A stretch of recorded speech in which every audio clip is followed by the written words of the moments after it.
Good evening. All right, so I recently I posted this in the forums. I just went through the deck again and using some information that I gleaned from the spreadsheet where I started doing the win and loss percentages depending on what's in the opening hand.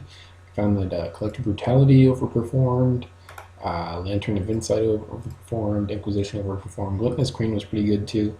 Now the thing about Brutality and Gluttonous Crane is the data. It's not enough, I think, to be reliable, but it does look good. We know that Lantern and Inquisition, though, usually implies that it's going to be a good game if we have that in our opening hand. And of course, you know, the other things like Ensnaring Bridge and Ancient Stirrings are good too, along with Thoughtseize.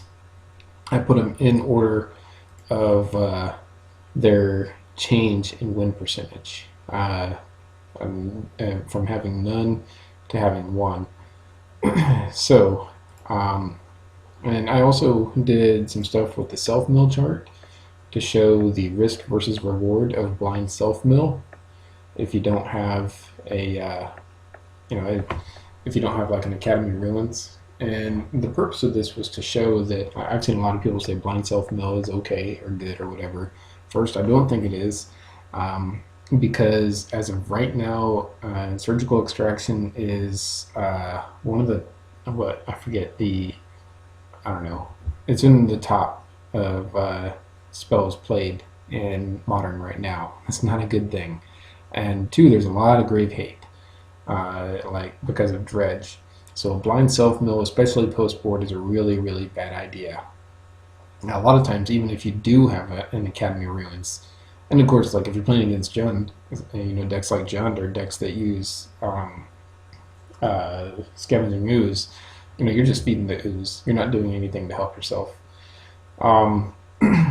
So if you mill one, you're taking, like, if you have 4 copies in the deck, there's 53 cards in the deck, taking is a little over a 7% chance to mill the card that you're looking for. And if you don't mill it, then you just increased your chances of drawing it by 0.15%. So this is your risk, and this is your reward.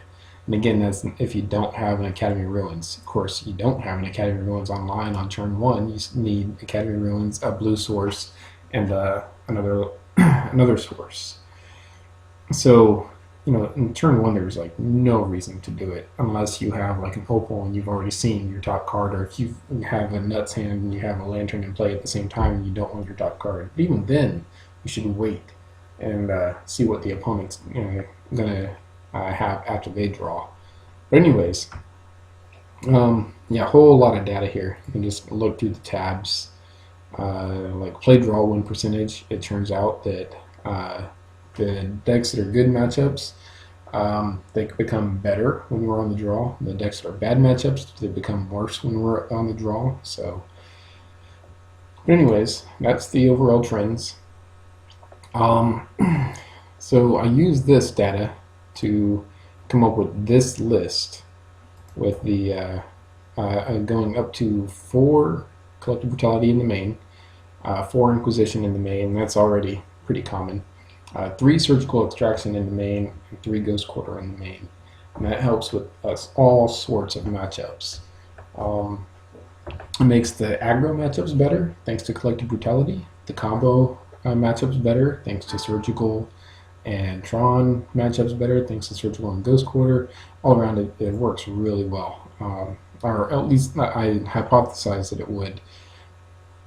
And of course, then I played some test games, which I'm going to upload in a bit.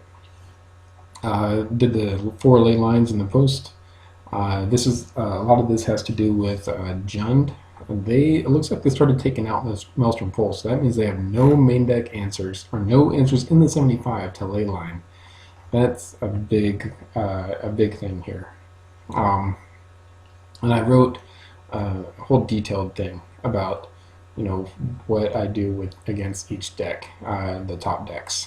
So. Feel free to give it a look.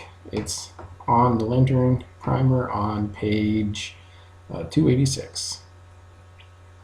And I'm going to record some videos real quick and upload those. And you can also find the list, as always, at the tapped out page. Okay.